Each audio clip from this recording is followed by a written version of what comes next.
નમસ્કાર વિદ્યાર્થી મિત્રો, હું જસાણી સર આપ સર્વેનું જસાણી એજ્યુકેશનમાં હાર્દિક સ્વાગત કરું છું. આજે આપણે તમે ફિઝિક્સ પ્રેક્ટિકલ એક્ઝામ 2026ની વ્યવસ્થિત પ્રિપેરેશન કરો છો તો તમારે પ્રેક્ટિકલ બુકની અંદર એમ કહેવાય કે પ્રિઝમનો પ્રેક્ટિકલ છે, બરોબર, કે એનો લઘુત્તમ વિચલન કોણ આપણે નક્કી કરવાનું છે. તો તમારા ક્વેશ્ચન પેપરની અંદર જે કંઈ ક્વેશ્ચન છે એ ક્વેશ્ચનને આપણે આન્સર પેપરમાં હેતુના સ્વરૂપમાં આપણે લખવાનું છે કે આપેલ કાચના પ્રિઝમ માટે આપાત કોણ અને વિચલન કોણ વચ્ચેનો આલેખ દોરી લઘુત્તમ વિચલન કોણ મેળવો. લઘુત્તમ વિચલન કોણ એટલે ડેલ્ટા એમ, વિચલન કોણ એટલે ડેલ્ટા. એના પછી સાધનો, તો કે તમારે કાચનો પ્રિઝમ જોઈએ, ડ્રોઈંગ પેપર જોઈએ, પિન જોશે, માપપટ્ટી અને કોણ માપક, બરોબર, એટલી વસ્તુ જોઈએ. અવલોકનની અંદર એમ કહેવાય કે કોણ માપકનું લઘુત્તમ માપ તો કે 1 ડિગ્રી છે. પ્રિઝમ કોણ તો કે સમબાજુ ત્રિકોણ હોય માટે એનો પ્રિઝમ કોણ કેટલો થાય છે? 60 ડિગ્રીનો થાય છે. હવે તમારે એ પ્રેક્ટિકલ પ્રિઝમનો કરવાનો છે તો આપણે લાઈવ પ્રેક્ટિકલ તો કરીએ જ, પણ એની પહેલા આપણે આવી રીતે ક્યાંક થોડી થિયરી સમજી લઈએ કે આ તમારો પ્રિઝમ છે, બરાબર છે. આ પ્રિઝમમાં એમ કહેવાય કે તમે આ રીતે લંબ રૂપે આમ બતાવ્યું છે, અહીંથી આ લંબ બતાવ્યું છે, તો આ તમારું આપાત કિરણ થયું છે.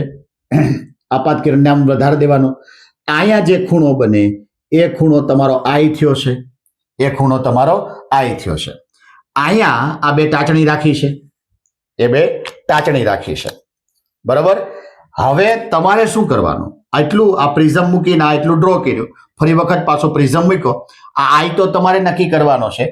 અહીંયા બે ટાચણી રાખી છે. હવે બે ટાચણી તમારે હાથમાં રાખવાની છે અને એ ટાચણી તમારે અહીં રાખવાની છે. આવી રીતે આમ ખોશો તો એમ કહેવાય કે તમને ખ્યાલ આવશે કે એ જે બાકીની જે બે ટાચણી છે એ ટાચણી તમને અહીંથી જોતા સીધી લાઈનમાં દેખાશે.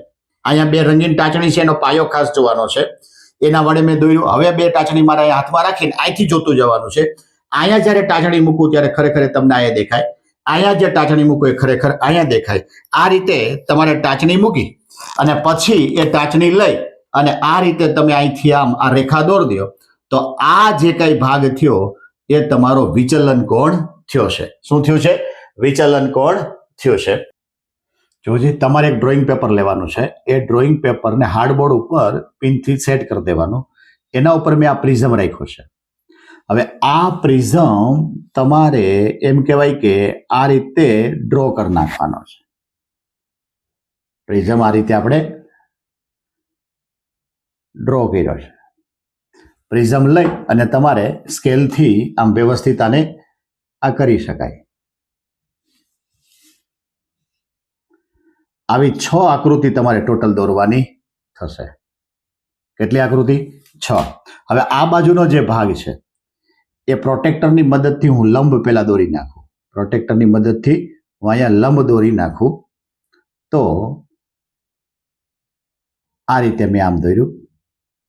આ 90 નો ખૂણો,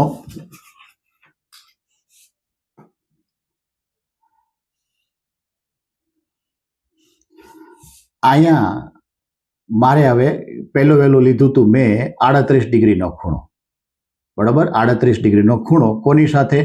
તો કે લંબ સાથે મારે 38 ડિગ્રીનો ખૂણો બનાવવાનો છે. તો જોવો જે આ 90 ને 30 એટલે આ 60, બરાબર. અને અહીંયા 52 ની આજુબાજુ જો હું લઉં તો એમ કહેવાય કે એ 38 ડિગ્રીનો ખૂણો બને છે. કેટલા ડિગ્રીનો ખૂણો બનશે? 38 ડિગ્રીનો ખૂણો બને છે. આ જે છે એ તમારો આઈ થયો છે. હવે તમારે આવી રીતે બે પિન અહીંયા ખોસી દેવાની છે. એના ઉપર આ રીતે પ્રિઝમ રાખ્યો છે, બરાબર, એક્ઝેક્ટ ગોઠવી દીધો. હવે તમારે આ પિન હાથમાં લેવાની છે, બરાબર. અને આમાં આ બાજુથી તમારે આ જે બે પિન છે એક આ પિન આ ખોશો, એ તમારે આ લીલી જે પિન છે એની લાઈનમાં દેખાવી જોઈએ. આ લીલી જે પિન છે એની લાઈનમાં આપણને જોવા મળશે. આ રીતે અહીંથી તમે જુઓ તો આ બે લીલી છે અને એક આ યલો કલરની છે, એ સીધી તમને લાઈનમાં જોવા મળે. હવે આના દ્વારા આપણને એમ કહેવાય કે ટપકા તો થઈ ગયા છે. હવે હું પ્રિઝમ લઈ લઉં. અહીંયા આ રીતે આપણા આમ કરીને આમ હતું, બરાબર. આને આમ છેડા સુધી લંબાવી દીધું છે આપણે, આને આ છેક સુધી લંબાવી દીધું છે, બરાબર. આપણો જે છે એ આ રીતે આમ કરીને આમ બન્યું છે. તો આ જે ભાગ બન્યો એ તમારો વિચલન કોણ થયો છે. શું થયો છે? વિચલન કોણ. એ તમે પ્રોટેક્ટર મૂકી અને માપી શકો. એ તમે પ્રોટેક્ટર મૂકી અને માપી શકો. જો હજી કેટલો થયો છે? અહીંયા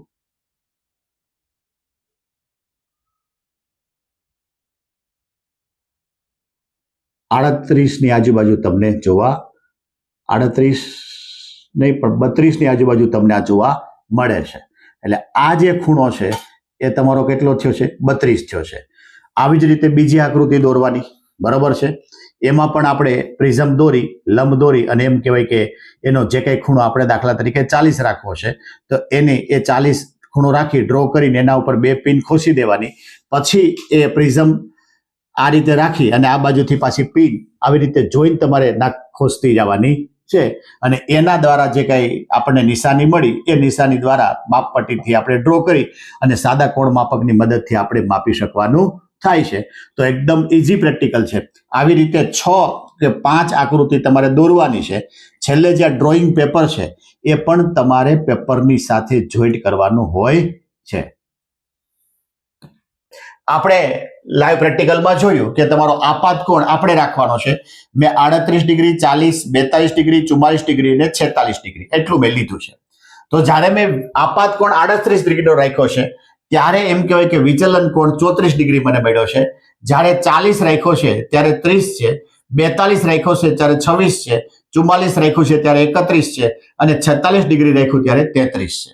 તમે આમ ડેટા જુઓ તો ઉપરથી ઘટે કોઈ એક વેલ્યુ મળે અને પછી પાછો ઉપર જાય, બરાબર છે. આનો ગ્રાફ દોરવાનો છે. તો આ વાય અક્ષ, આ એક્સ અક્ષ ઉપર આપણે આઈ રાખવાનું છે, વાય અક્ષ ઉપર ડેલ્ટા રાખવાનું છે. મેં અહીંયા ઝીગઝેગ એટલે આગળના આંકડા કાપી નાખ્યા છે. 38, 40, 42, 44, 46. અહીંયા જુઓ તો આગળનું કટ કરી 24, 26, 28, 30, 32, 34 ને 36. આવી રીતે તમે રીડિંગ લીધા તો પહેલું જે રીડિંગ છે એ તમારું 38 વાળું અહીંયા આવ્યું છે, 30 વાળું અહીંયા આવ્યું છે, આ 26 છે, અહીંયા એમ કહેવાય કે 44 આગળ આવે ત્યારે 31 છે અને 46 આગળ આવે ત્યારે 33 છે. તો જોવો જી આ જે રીડિંગ છે એ તમારું લઘુત્તમ વિચલન કોણ બન્યો. અને અહીંયા જુઓ તો ઉપરથી નીચે આવે અહીંયા સુધી, અહીંથી પાછો વધતો જાય એટલે ઉપરથી ક્યાં આવ્યો? નીચે. અહીંથી પાછો વધતો ગયો એટલે અહીંથી તમારે ડેલ્ટા એમ બતાવવાનો છે. આ જે ગ્રાફ છે એ ગ્રાફ તમારે ગ્રાફ પેપર અલગથી માંગી અને એમાં ડ્રો કરવાનો છે.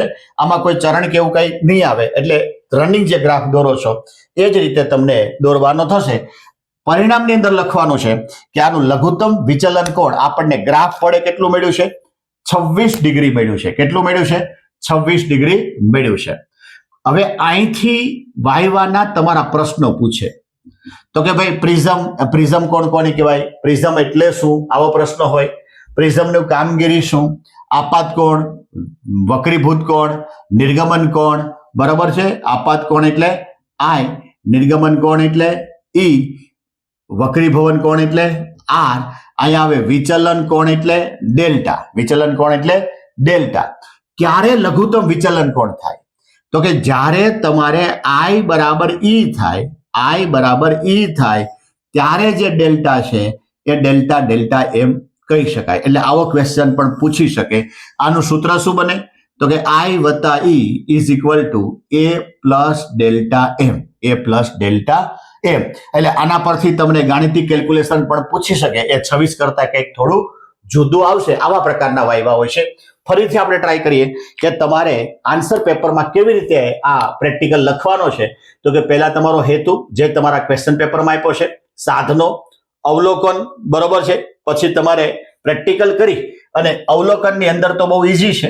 પછી તમારે ઓબ્ઝર્વેશન ટેબલ ગોખવાની જરૂર નથી. સિરિયલ નંબર, આપાત કોણ અને વિચલન કોણ એ લખ્યા પછી અલગથી ગ્રાફ પેપર લેવાનો છે. એ ગ્રાફ પેપર ઉપર તમારે ગ્રાફ દોરવાનો છે. વાય એક્સ અક્ષ ઉપર આઈ આવે, વાય અક્ષ ઉપર ડેલ્ટા આવે. આમાં પણ તમારા રીડિંગ આ જ રીતે મળવા જોઈએ કે શરૂઆતમાં વધારે, પછી ઘટે, પછી એક વેલ્યુ એવી મળે કે ત્યાંથી પાછું વધતું જાય. આવી રીતના રીડિંગ મળે તો રીડિંગ સાચા, ગ્રાફ તમારો તો જ મળશે. પરિણામની અંદર લઘુત્તમ વિચલન કોણ તમારે 26 ડિગ્રી કે જે કંઈ મળતો હોય એ આપણે લખવાનો થાય છે. તો આ જે વિડીયો છે એ ગુજરાતી અંગ્રેજી બંને મીડિયમ માટે કામનો છે. તો આ વિડીયો વધારે વિદ્યાર્થી લાભ લઈ શકે એના માટે એમ કહેવાય કે અમારી જે ચેનલ છે જસાણ એજ્યુકેશન ચેનલને લાઇક, શેર અને સબસ્ક્રાઇબ કરવાનું ભૂલતા નહીં.